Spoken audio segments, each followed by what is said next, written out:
You're useless, Layla. Absolutely useless, Ronan sneered, his voice dripping with contempt. I fought back the tears stinging my eyes, refusing to show weakness in front of his family. 7 months pregnant, I had felt a wave of dizziness wash over me and needed to sit down. Instead of concern, my husband's reaction was filled with disdain. Look at her, can't even stand up straight carrying my child. Ronan's parents, Mason and Layla, remained stone-faced, offering no defense. The rest of the family averted their eyes, an uncomfortable silence filling the room. It was supposed to be a celebratory dinner, bringing the extended family together before the baby's arrival. But like most family gatherings, it became another exhibition of Ronan's cruelty towards me. Your grandchild, I corrected him sharply. Or did you forget I'm carrying your daughter? Ronan rolled his eyes. If it was a son, it might actually be worth something. Gasps rippled through the room, but Ronan seemed unfazed by his callous remark. I felt a sharp kick from my unborn daughter, as if she could sense her father's indifference. Mustering all my strength, I rose to my feet, steadying myself against the table. How dare you diminish the value of your own child before she's even born? Ronan barked out a laugh. Value? You've contributed nothing of value, Layla. I'm the one who built this family, this company. What have you done besides be a dead weight? His words cut deep, dredging up years of belittling comments and demeaning behavior I had endured. But this time felt different. A line had been crossed. As I looked around at his family's impassive faces, I realized they didn't see me as one of their own, just a vessel for Ronan's heir, at least until he decided I had outlived my use. That's when I caught Sienna's eye from across the room. My sister-in-law offered a subtle nod of solidarity, the hint of a defiant smirk playing across her lips.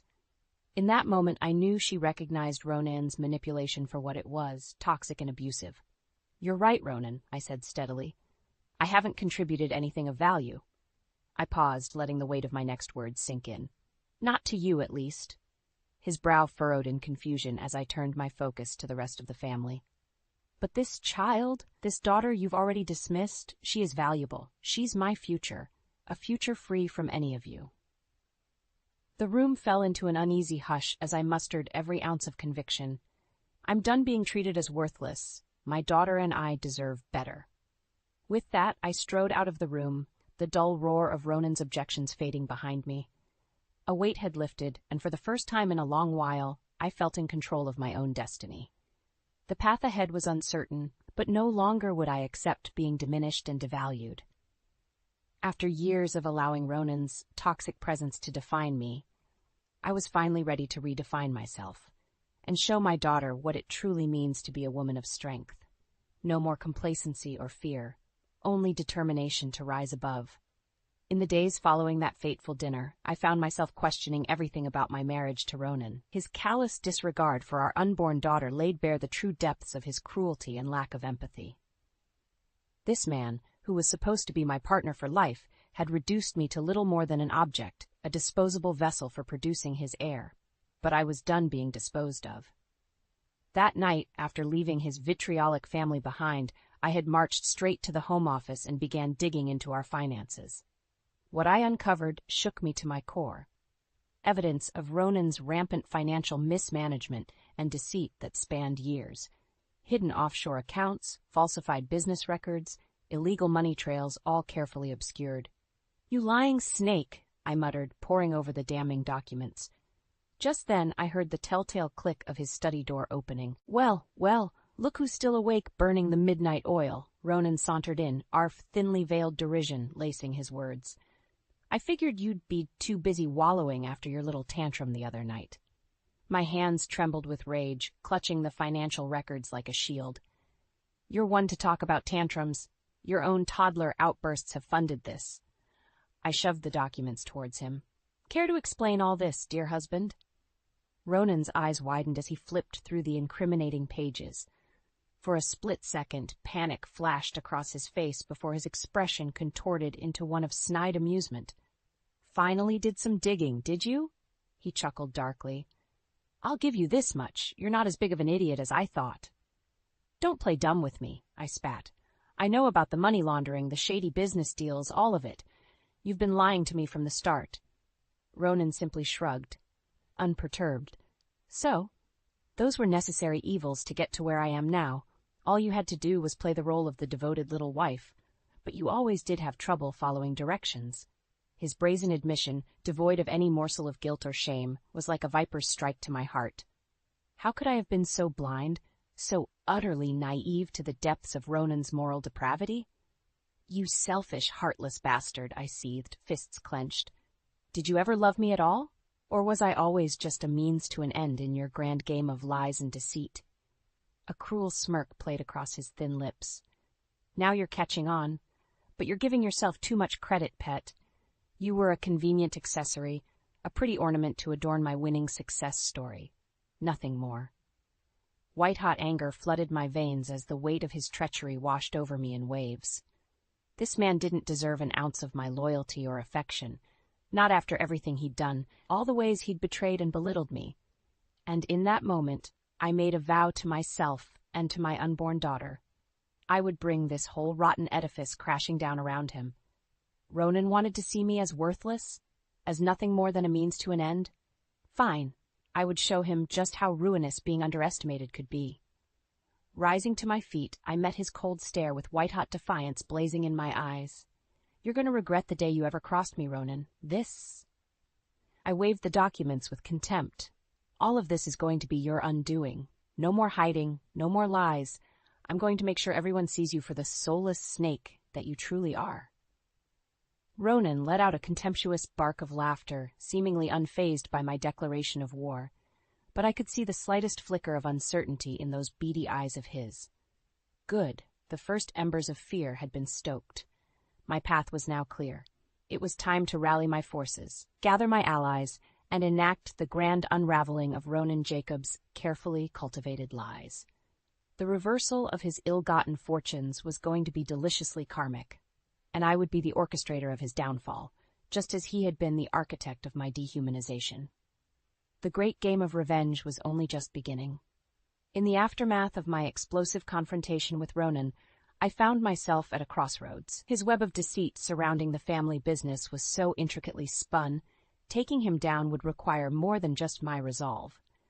I needed an inside source, an ally with intimate knowledge to counteract his uncle's shadowy machinations. That's when Sienna entered the picture. My sister-in-law had been sidelined by Ronan and the family elders for years, deemed too headstrong and independent for their antiquated tastes.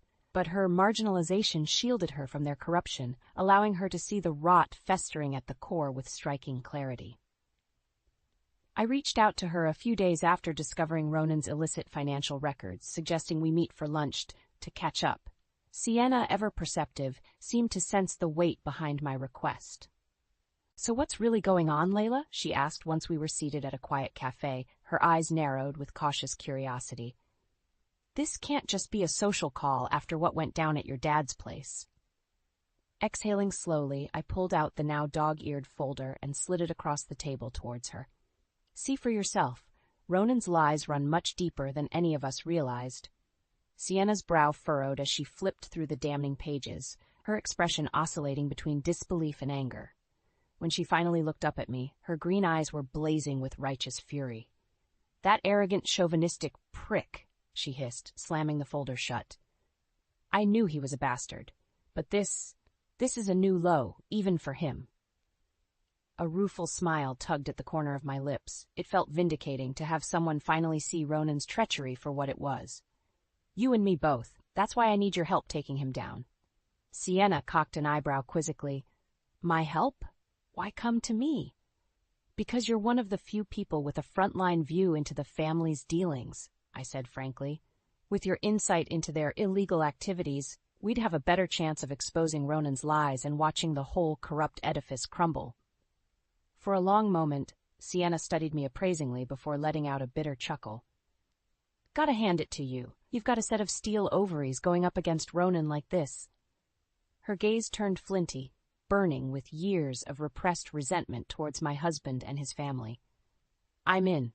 It's high time that misogynistic prick got taken down a few pegs." Relief washed over me, knowing I had a co-conspirator, and a fiercely capable one at that. With Sienna's insider knowledge combined with my evidence, we would be an undeniable force to be reckoned with. "So what's the plan?" she asked, leaning in conspiratorially. How do you want to dismantle this cancer infecting our family? A feral grin spread across my face as I laid out my initial strategy. Lawsuits, information leaks to the press, back-channel communications to law enforcement, nothing was off the table. Like Jenga pieces, we would systematically extract the foundational blocks underlying Ronan's empire until the entire decrepit tower came crashing down around him. Sienna listened intently, offering insights and recommendations along the way. Our partnership was quickly solidifying into a potent alliance, two wronged women joining forces to enact poetic justice. You know there's no turning back after this, right? Sienna cautioned once I finished laying out my plan. Ronan's going to come after us, after you, with everything he has left. I felt my daughter kick insistently from within my womb, as if lending her strength and conviction to my cause. With a resolute nod, I met Sienna's gaze head-on. Let him try, I said, cold determination lacing my voice. I'm done running scared. It's time for Ronan to learn what happens when you back a mother into a corner. Sienna flashed me a wolfish grin, her eyes glinting with feral approval. Well then, let's make that bastard pay. And with that, the gears of our intricately weaved con were set in motion. Ronan's downfall was now inevitable. He just didn't know it yet. With Sienna as my co-conspirator, the wheels were in motion to demolish Ronan's empire of lies and deceit. But exposing him wouldn't be a simple task. We needed to lay the groundwork meticulously, shoring up our defenses while weakening his position through strategic strikes. Over the following weeks, Sienna and I became a well-oiled machine. She provided insider intelligence on the family's illegal dealings, while I leveraged my financial evidence to start building a comprehensive case against Ronan. Money trails, damning documentation, back-channel whispers to law enforcement, everything was falling into place. I also began lining up allies in preparation for the inevitable battle to come. Some were easy to recruit, like Sienna's younger brother Caleb, who had long resented Ronan's boorish behavior. Others were more hesitant, but the weight of the evidence against my husband ultimately proved convincing. This is some heavy stuff, Lay, Jen, my best friend since childhood, muttered as she pored over the paper trail detailing Ronan's fraud. You know he's going to fight this tooth and nail, right? That's the plan, I replied grimly. He's going to realize just how big of a mistake it was underestimating what a woman's scorn can accomplish. Jen shook her head in disbelief. I knew that asshole was a piece of work, but money laundering? Illegal business dealings? Jesus. Her gaze turned serious as she looked up at me. You sure you're ready for the fallout that comes with taking him down like this? He could try to take everything. Your money, the baby. My hand instinctively went to my swollen belly as I felt my daughter shift inside me. That was the entire crux of this mission, wasn't it? To ensure she would never have to suffer the same toxic mistreatment I had endured. To build her a life free of Ronan's poisonous influence. He doesn't get to decide what's best for my child, not anymore, I said firmly. If he wants a war, he's going to get one, and I don't intend to lose. Jen studied me appraisingly for a long moment before giving a resolute nod. Then you've got my full support. Let's take that bastard down. With more allies rallying to the cause, our efforts started bearing fruit. A scathing expose in the local paper cast scrutiny on Ronan's business affairs. Anonymous tips triggered preliminary IRS and SEC investigations. I could sense the walls closing in around him, his confidence gradually fracturing. It all came to a head one evening when Ronan stormed into the house, his face contorted into a mask of frothing rage. You just couldn't leave well enough alone, could you? He snarled, violently slamming his briefcase onto the table. You had to go and poke your nose where it didn't belong. I stared at him impassively, cradling my pregnant belly. That's rich, coming from you. I'm simply bringing your shady dealings into the light. You conniving little bitch! Ronan's sudden roar made me flinch. You think you've won? That you can take everything I've built and destroy it on a whim? He closed the distance between us, his meaty hand gripping my arm in a vice-like grip. I'll bury you before you can take one more step, do you hear me? This family, this life, it's all mine. You're nothing. His spittle flew in my face as I met his crazed stare with steely defiance. We'll see about that. With a disgusted grunt, Ronan shoved me away and stormed out, leaving me to rub the spot where his fingers had dug into my flesh. I felt my daughter kick anxiously, as if she could sense the tension and rage radiating off her father. "Don't worry, sweetie," I murmured, gently rubbing my belly to soothe her. "That's the last time he'll ever get to hurt us." The game was afoot, the battle lines clearly drawn. There would be no turning back now. Ronan's ignorant arrogance had opened the door for his downfall. Soon, very soon, everything he'd schemed and clawed for would be ashes at his feet. And from those ashes, I would rise, his conquering phoenix, mercilessly guiding the path of his self-immolation. Despite Ronan's blustering threats, Sienna and I refused to let up the pressure. With our meticulous groundwork laid over the past weeks, all we needed was the right catalyst to detonate the explosive truth and bring the full force of our retaliation crashing down. That spark arrived in the most unlikely of places, a goddamn family event, of all things. It was one of those obnoxious high society galas the Jacobs clan used for thinly veiled vanity showcasing. A garish display of old money and entitlement under the guise of charity that made my skin crawl. Ronan, desperate to maintain appearances, had all but demanded my attendance, claiming it would soften the growing PR onslaught against him. So there I was, 7.5 months pregnant, squeezed into an uncomfortably tight dress and trotted out like some grotesque show pony to help resuscitate my husband's wilting image. The hypocrisy was galling, but I played along, for now. The night itself was a sordid parade of self-congratulatory speeches and pathetic social climbing, exactly as I'd expected. I found myself growing increasingly lightheaded and nauseous, thanks to a combination of my condition and the sickeningly opulent atmosphere. "Sienna, I need some air," I muttered, struggling to conceal my discomfort. "Being around these vapid vultures is making me ill." "You just say the word and we're out of here," she replied with a reassuring squeeze of my arm. "This whole charade is utter bullshit anyway." Nodding gratefully, I excused myself from the overcrowded ballroom and made my way towards the balcony doors, each step feeling heavier than the last. I was nearly there when a grimy hand clamped around my elbow, whipping me around forcefully. "Just where do you think you're going?" Ronan sneered, his tuxedo hanging open sloppily and his breath reeking of whiskey. "Your little disappearing act is going to make us look bad." I wrenched my arm free from his grasp, defiant anger flaring. "Us? Don't flatter yourself, Ronan. You're the only one with an image to protect here, and at great cost, it seems."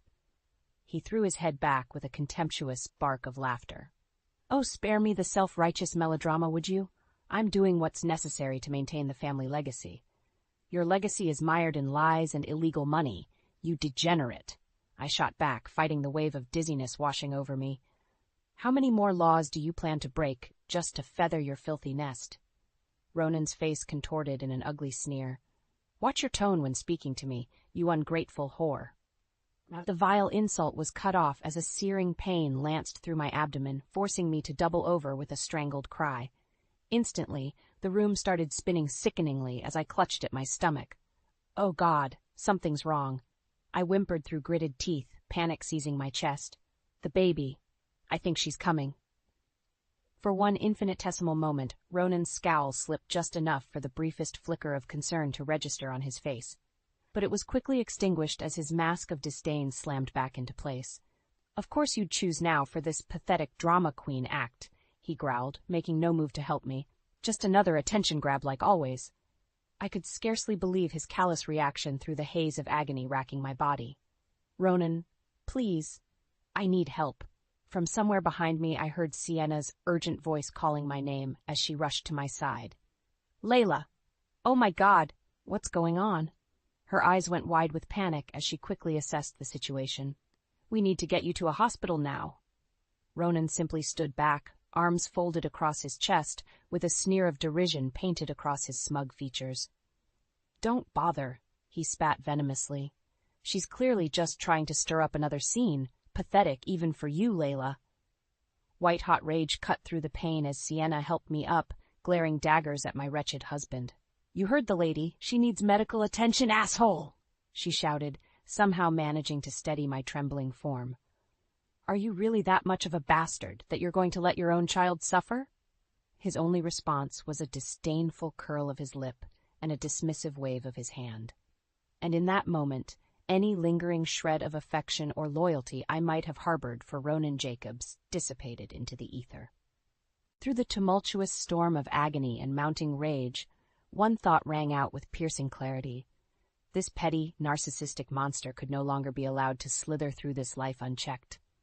Not after everything he'd done, every reprehensible betrayal and cruelty I had endured at his hands. As Sienna half-carried, half-dragged me out of that wretched gala, the air thick with horrified murmurs from onlookers, I knew with every fiber of my being that there would be no quarter given, no more playing by his rules, operating within his corrupt boundaries. From this night forward, the delicate campaign of attrition would give way to an all-out scorched earth offensive. Ronan's downfall was no longer a question of if, but when. And I would be the White Walkyrie leading the charge over the charred remains of his pathetic existence until only ash and ruin remained. After the disastrous gala where Ronan so callously disregarded my health and our unborn child's well-being, any pretense of civility between us disintegrated into acrid dust. With Sienna's help, I had been rushed to the hospital, the doctors just barely managing to halt my premature labor. But that horrific night proved to be the flashpoint, the spark that ignited the wildfire of our intricately laid revenge plot. While I recovered under Sienna's watchful care, she began systematically executing the final phases of our operation, unloading salvo after salvo of damning evidence, whistleblower accounts, and criminal documentation onto the appropriate channels. Authorities, journalists, corporate watchdogs, no stone was left unturned as she mercilessly exposed the staggering depths of Ronan's duplicity and criminality.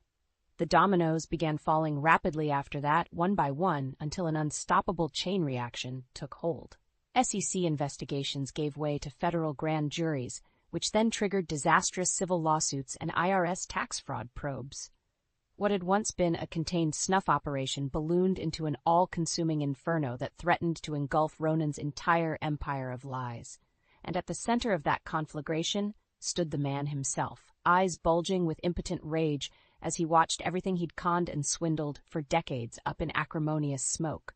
You meddlesome bitch, he roared, slamming his meaty fist onto the desk during one of his increasingly frequent tantrums.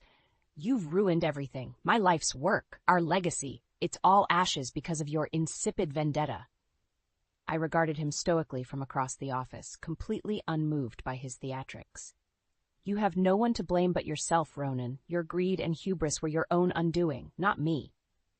His beady eyes narrowed to slits as he rose from behind his desk on unsteady feet. Don't play innocent with me, Layla. I know you were behind this. All of this. He gestured wildly at the stacks of legal notices and indictments littering every surface, debris from the smoldering remains of his diseased empire. You and that venomous snake, Sienna.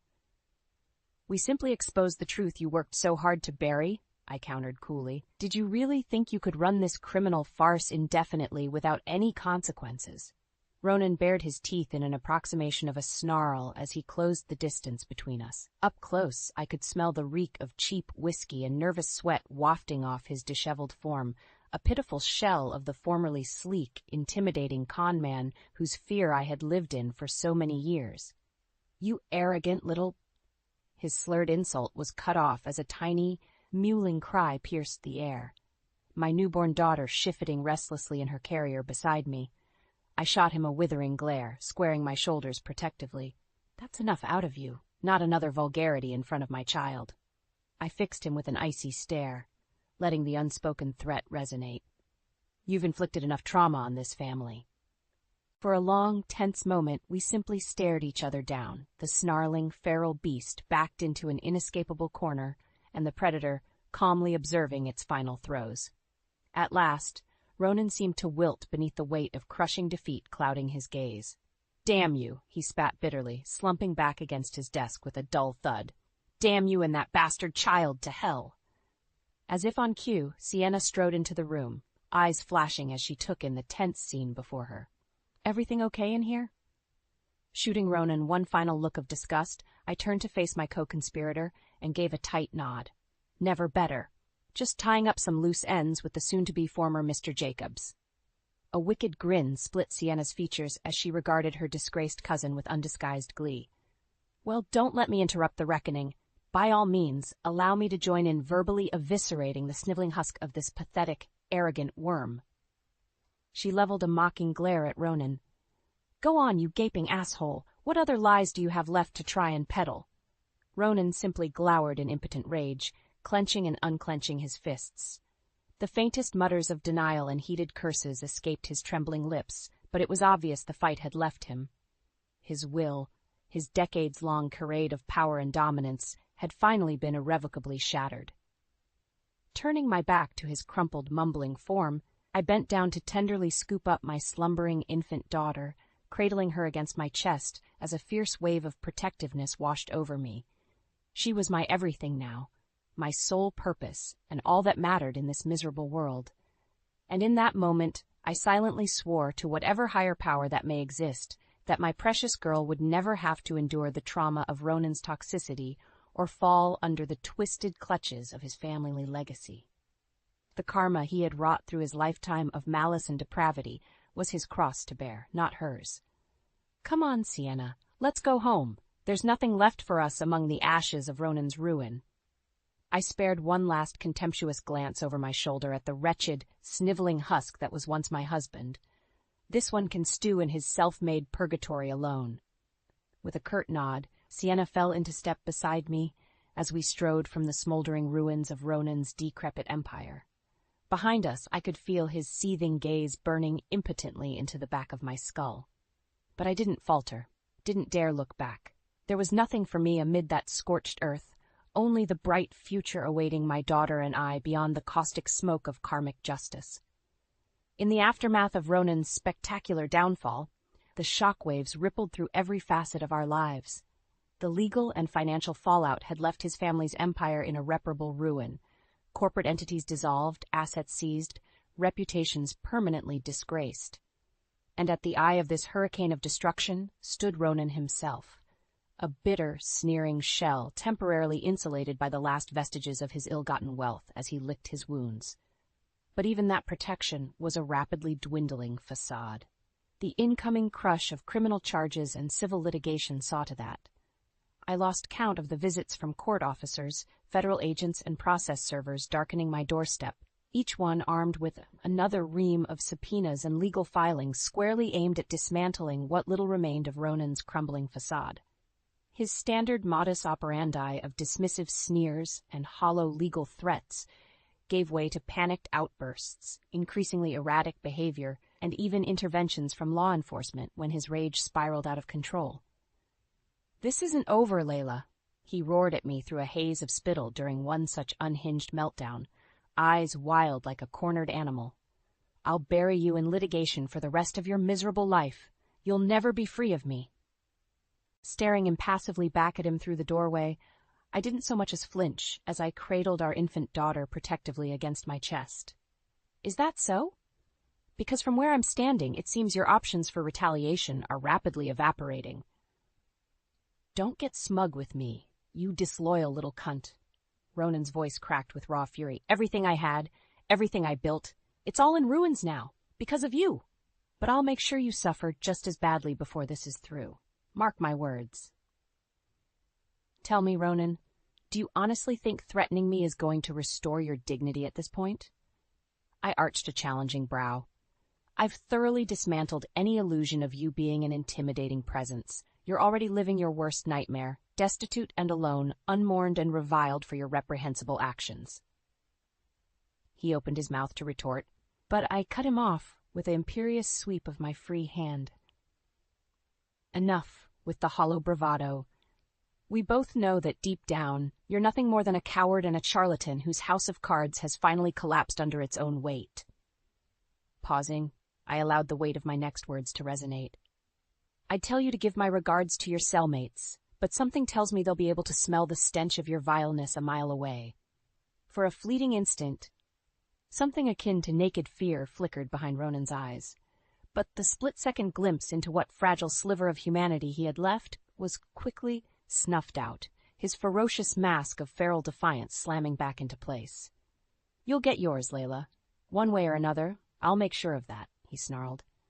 No bitch takes everything from Ronan Jacobs and gets away with it unscathed. Is that so? A wry smile tugged at the corners of my mouth. We'll see about that. With one last contemptuous glare, Ronan whirled on his heel and stormed off, the once imposing figure cutting an increasingly diminutive presence with each passing day. I watched him leave unflinchingly, the weight of victory granting me a tranquil resolve I had once struggled to find amid his toxic shadow. As the fury of his exit faded into stony silence, my daughter began fussing softly against my chest. Gently shushing her, I nuzzled her downy head and hummed a tender tune until her squirms subsided into peaceful slumber once more. In that simple, serene moment, my purpose and drive crystallized into an inviolable truth. Everything I had endured, every wound and sacrifice along this tumultuous path, had all been for her. To build a world where she would never know the corrosive touch of Ronan's cruelty or malignance. A world where her limitless potential and soaring spirit would be nurtured, not bound in chains. It was then that I made an irrevocable vow, one that would guide the next phase of mine and my daughter's shared journey towards healing and vindication. I'm going to make sure that he spends the rest of his empty days withering behind bars where he belongs, I murmured, pressing a gentle kiss to my little girl's head. And in doing so, I'll cleanse every last vestige of his poison from our lives. You'll never have to know the person I was before you came along, sweetie. For far too long, the scales had been tipped decisively in Ronan's favor, my light perpetually eclipsed by the suffocating gravity of his toxicity. But in dismantling his vile empire through ruthless, strategic strikes, the karmic rebalancing had begun. Now it was time to reject his cancerous influence entirely and reclaim my destiny as the self-actualized woman and mother I was always meant to become. No more entertaining his hollow legal threats or humoring his pathetic machinations from the sidelines. No more relics from the life he had claimed for me through subjugation and fear. It was time for Ronan Jacobs to at long last reap the full consequences of his cruelty and deception, without mercy or compromise. Only then could my new chapter truly begin, a tale authored by my own steadfast convictions, free from the shackles of his arrogance and malice. As the first rays of dawn crested over the horizon, my path forward was bathed in brilliant clarity. There would be no steering from this inexorable road, no wavering amid the scattered ashes of Ronan's shattered reality. The metamorphosis was complete. Like a phoenix born anew from the purifying annihilation of his transgressions, my wings were finally unfurled and poised to carry us both into a future of boundless possibility. And this time there was no force in existence that could extinguish the radiant flame of justice and redemption blazing before us. The days and weeks following Ronan's disgrace blurred together in a whirlwind of activity as I systematically extricated every remaining tentacle of his poisonous presence from our lives. The divorce proceedings were inevitably messy and drawn out, colored by one bad faith legal maneuver after another, as my now thoroughly disgraced ex-husband grasped at any remaining shred of leverage. But flanked by an impeccably prepared legal team and emboldened by Sienna's stalwart support, his pathetic delaying tactics proved futile. In the end, the courts had little sympathy to spare for a man whose reprehensible actions had been laid bare so publicly. Within 6 months, the divorce decree was ironclad. Full custody of our daughter, a sizable monetary settlement from what meager funds remained attachable after all the asset seizures, and every last thread connecting me to that rotting family legacy unceremoniously severed. I was finally free from the insidious manipulation, the demeaning insults and abuse, the generational cycle of toxicity Ronan had tried so desperately to entrench us both in.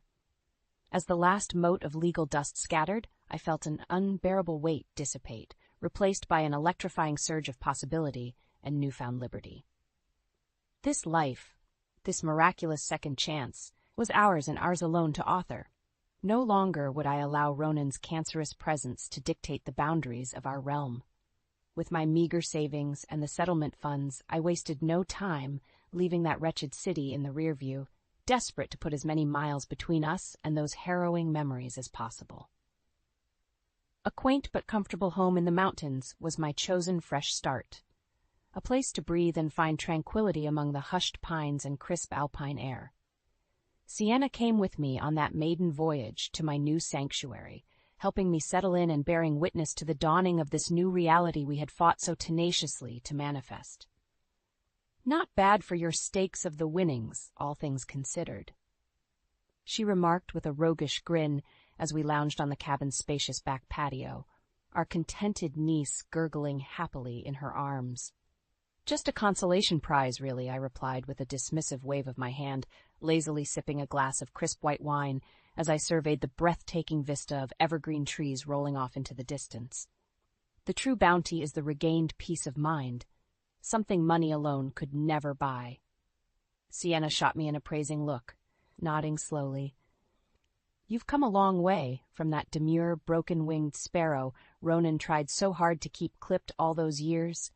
Not sure I've ever seen a phoenix's ascension up close like this before." "Just be glad you were on my side of the bonfire when this whole warpath started," I chuckled ruefully, twisting in my seat to meet her gaze. "I shudder to think how ruthless the retribution would have been if you'd been added to the list of co-conspirators." We shared a loaded look, one that spoke volumes to the depths of conviction and camaraderie that had driven our crusade of righteous vengeance over these past months. My unlikely ally had become an indispensable confidant and comrade-in-arms through the harshest throes of Ronan's sinister downfall. A true sister in every sense of the word. But enough about that narcissistic shit stain.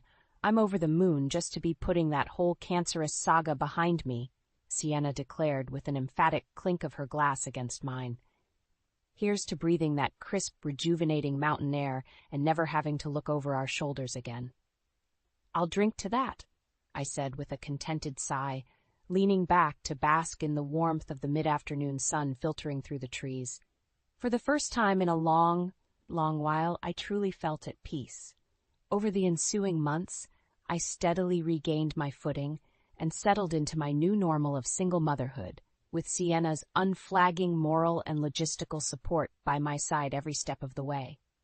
There were still days where I would be struck by sudden pangs of loathing or repressed trauma over all Ronan had put me through, phantom echoes of his scathing taunts and demeaning insults rattling like pinballs through my psyche. Yet with every passing week, those haunting whispers grew more faint, more powerless against the brilliant blaze of self-actualization and fulfillment illuminating my path forward. Gradually, steadily, I rediscovered the pieces of the woman I had once been, before Ronan's poisonous influence had so thoroughly leached her ambitions and self-worth down to empty husks.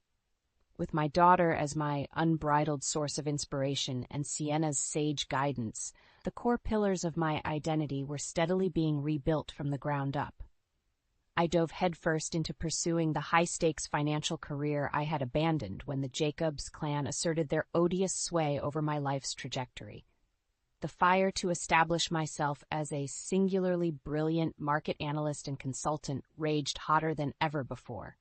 Within 2 years, I had clawed my way back into the cutthroat arena of high finance, rapidly establishing a hard-won reputation as a fierce, savvy negotiator with an incisive and unflinching market instinct. Seemingly overnight, my fledgling boutique consultancy went from a homespun side hustle to a force to be reckoned with on the national stage. "You've got a preternatural gift for this stuff, you know?" Sienna remarked in an odd tone one evening as I exited yet another lucrative teleconference, 6 figures richer for an hour's worth of counsel. "The sheer brass one's on you to step back into this shark's den after everything you went through."